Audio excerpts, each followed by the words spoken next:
Yo, Big Kish back up in here. Kendrick Lamar just made Drake look pathetic again. Shout out to Fantastic Hip Hop.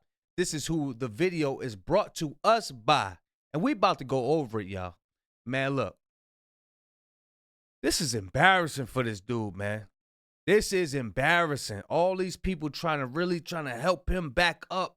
And it ain't going to work, man. Because every time Dot do something, bruh, it's just gonna resurface. Y'all know I'm like holding y'all. Without further ado, let's get it. Now, closing out what has been one of the best years for hip-hop music in a very long time, we have gotten what is seemingly the last moment from Kendrick Lamar in what has been one of the greatest single-year runs we have ever seen from an MC, as on his fellow TDE member SZA's deluxe version of her 2022 album SOS Lana, which finally came out after so much hype and speculation. Kendrick Lamar has given us his second feature verse of the year on the track 30 for 30, and with this song, with some of the bars Kendrick is throwing out here, which in terms of what they are saying content-wise are surprisingly aggressive for an R&B cut, people are speculating that he is dissing Drake once again here, and when you actually look into the song's lyrics, with the way Kendrick is talking and really celebrating everything that has went down this year from— And we already seen the Ville breakdown. We seen the Ville breakdown, but we just getting another perspective for Fantastic Hip Hop because we know he be cooking. Him and his collaborators as a whole, and then also see the grand picture and references Kendrick is making. What Kendrick is doing here is not actually dissing Drake, but is just straight up trolling and making fun of him in one of the most hilarious ways we have seen. And once you realize what this feature is exactly alluding to, you're gonna see just how tapped in Kendrick Lamar is with everything that's going on. And now before we get any further into this, be sure to leave a like and subscribe, it helps me out a ton. Yeah, make sure y'all like and subscribe. And so now with this new song from Kendrick and SZA, after Kendrick Lamar spent the entirety of 2024 rapping like not just the best rapper on the planet, but also the most competitive MC as well, who every time he stepped in the booth had to deliver a top-tier performance or people would have tried to discredit him. Here he knows that in this era, after all of the beef, which of course he was crowned the winner of in every single way possible, and with the release of his album GNX, which is breaking so many records and even after a month of sales, is still selling over 100K every week. All of this has more than proved that no rapper can even come close to what Kendrick is doing in this. 100K every week. These modern day rappers wish they could hit those numbers. Wordy's bond, boy. Moment. And because of how far he is at the top, he can now lower the intensity and aggression down, and this is exactly what he does here. And overall on this cut 30 for 30, this is what allows for it to feel so refreshing and atmospheric, even compared to the other Kendrick and SZA collabs on GNX. But even with Kendrick showing off his melodic side, which sounds more polished and refined than ever, he still manages to show that he is the most skilled rapper alive, but in a much different way, as through this melodic banger, Kendrick is still being as competitive as ever, as he is subtly alluding to Drake on this track and whoever else may have been tiptoeing around his name, but mainly he's just taunting and really poking fun at Drake and the absolute mess his career is in right now as a whole. And this is what's so clever about this song, because if Gloria from GNX was the outro for Kendrick Lamar's 2024 run, 30 for 30 is the epilogue, where Kendrick is looking back on everything even further removed from these events and is just adding a whole entirely new perspective to it. And so when it comes to this lyrical performance and how it's just letting Drake quietly know that Kendrick is still seeing everything he's doing and is just laughing at him because of how humiliating it is. Before we even get to Kendrick's actual bars, with the song title itself 30 for 30, Drake has a song from What a Time to Be Alive called 30 for 30 Freestyle, and while when I saw people trying to connect this online, I thought it was just nothing. When you realize that this is the track from Drake where he is rapping about how the industry has come together to try and end his run— I ain't see nobody else break this down but the Ville. I ain't see nobody else. I'll be on this motherfucker.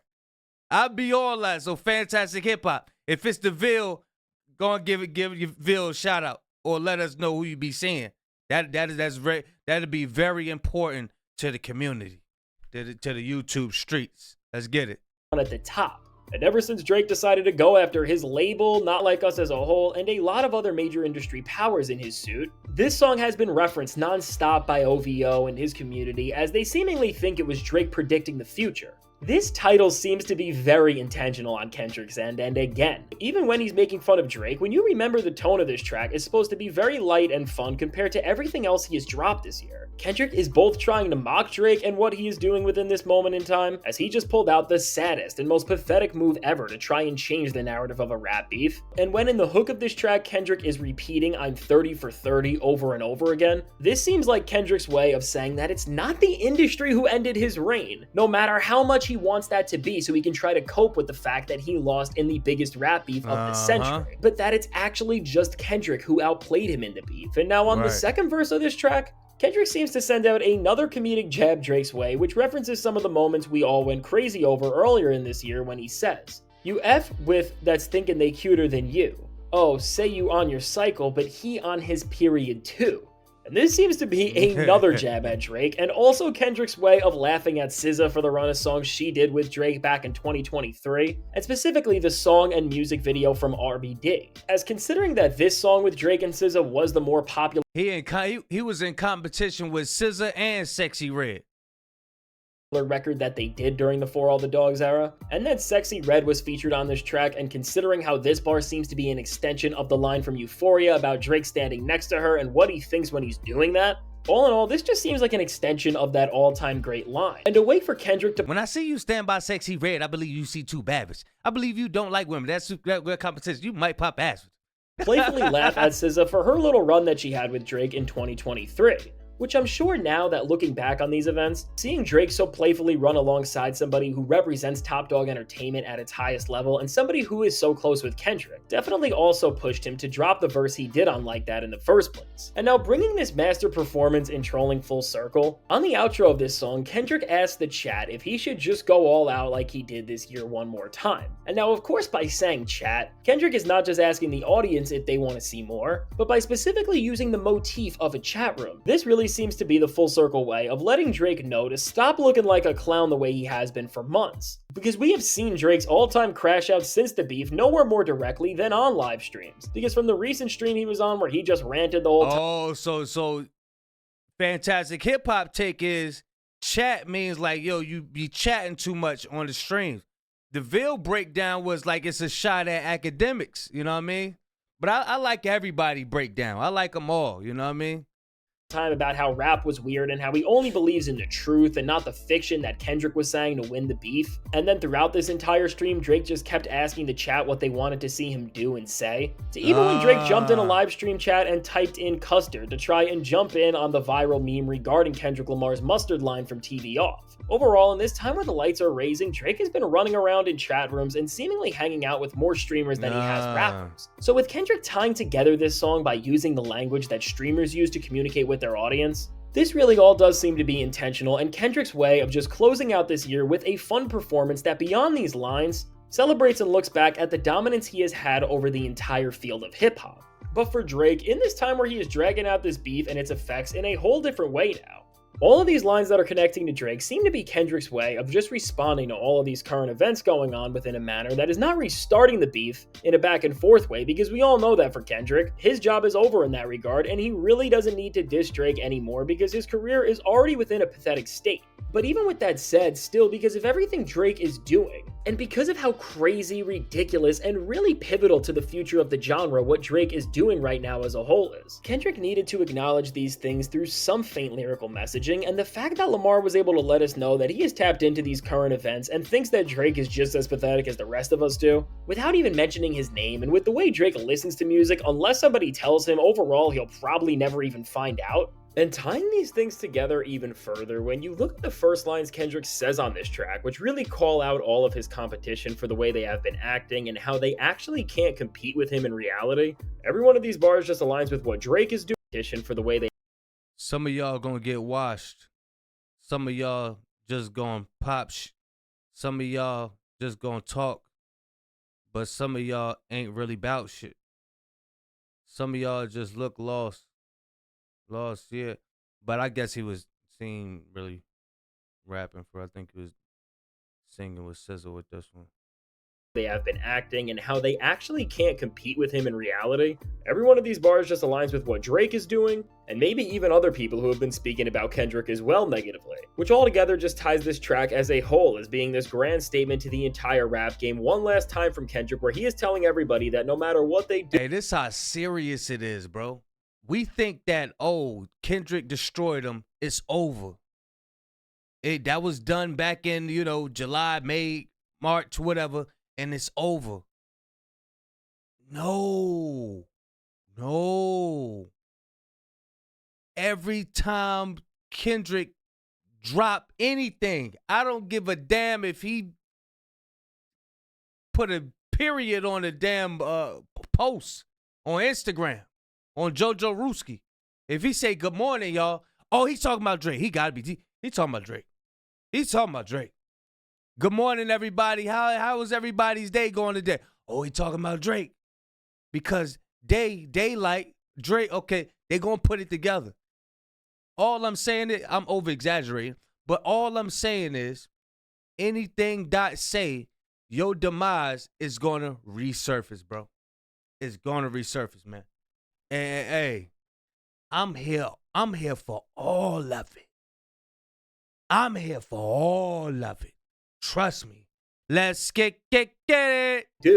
They are not on his level. And so now with all of this, when you put this amazing song in perspective with this moment in time, Kendrick has just ended 2024 with another masterclass in lyrical skill, and while some people may think this is all too cryptic, Kendrick has sent out subliminals like this through a lot of his career, and especially over the past few years, because leading up to this beef with Drake, while it was impossible to tell back then, knowing what we know now, the dual pair of verses Kendrick dropped in 2023 with both the Hillbillies with Baby Keem and on his remix he did from Beyonce's Renaissance album, were alluding and really predicting what was going to happen with Drake in 2024. Because from a verse where he was talking about somebody's career that didn't come with no insurance and that if it was gone, it wouldn't be able to be rebuilt, which was seemingly foreshadowing everything we saw in their back and forth, to the Hillbillies with Baby Keem, where Kendrick and Keem interpolated Drake's track Sticky from Honestly Nevermind. And while most people thought they were paying homage to Drake at the time, which now just sounds so ridiculous, they really were just mocking the low level of artistry Drake was bringing to the table, while at the same time showing that Kendrick can do what Drake does, but marginally better. And as the Hillbillies is a track that was beloved by fans and also Grammy nominated, and Sticky is a song that is seen as something that is slightly better than the horrible album it's from. Again, what they did really makes so much more sense now, seeing how Kendrick moved in 2024. So altogether, checking how this song mirrors the Kendrick verses that came before it, as they are not making Drake the focal point of the track, but are alluding to what was about to happen in the case of the earlier performances, and in the case of now what just happened, it's safe to say that Kendrick got the job done with what he was doing here, and beyond just lyrically humiliating Drake and everything he stands for. If Kendrick Lamar can now float this well over melodic songs, which from Luther to 3030 really is just showing us that he's elevating his entire craft and artistry to heights that we don't see for most rappers, period. With the events Kendrick and his team are preparing for the next year, if this is what the two artists who are about to go on an entire stadium tour can pull off, while we don't know what's going to follow after this era we have seen, we can more than expect that whatever is going to happen next is going to be nothing less than peak music. And so now with all of this said, let me know, what do you think about this new song from Kendrick Lamar and SZA, and do you believe that Kendrick was poking fun at Drake for the clown show? Man, you got some speculating saying that Kendrick and SZA about to do a joint, you know what I'm saying? A joint album. So I don't know how true it is, but it's a whole lot coming up. The only thing we could do is sit back and just watch the show. Just watch the show, man. And just, be on the lookout for some beautiful music, because some beautiful music is coming all through 2025 next year. We had all these records come out. We got the GNX, which I'm still thumping. I'm still thumping the GNX. I meant the, not GNX, I'm bugging. I'm talking about 616 in LA, all that lineup. Meet the Grams, They Not Like Us. Oh, I'm still bumping all that with the GNX. I got it all lined up in the playlist with my all of it. So imagine what we're about to get next. We're gonna be set for the whole next year, man. Birdie's bond, boy. Y'all let me know what y'all think in the comments, man. Big Kiss sign. Hey, look. We down to 69% of people that's just watching the channel and not subscribed. So we went from 73% of y'all just watching and not subscribed to 69. Let's get that at least down to 50. So y'all just keep coming back, sitting here, just watching. Hit the subscribe button. Hit the subscribe button. Make sure y'all like too. We need to get the percentages right. Come on, man. It don't make no sense. All you do is gotta click a button. That's it. I gotta turn on lights, turn on camera, turn on this laptop, I gotta turn it, then export videos and export, then wait for it to upload, then make another one, do this yo, then do another one, da. Come on, man. All you do is you on your phone right now. You on your shit. You on your phone, your TV, anything. Got the remote. All you do is gotta go, boop. Come on, man. That's why people can't get nowhere. This is exactly why our people can't get nowhere. You can't press a damn button, man. Come on, man. Don't do me like that, y'all. Big Kish signing out. I'm gone, y'all.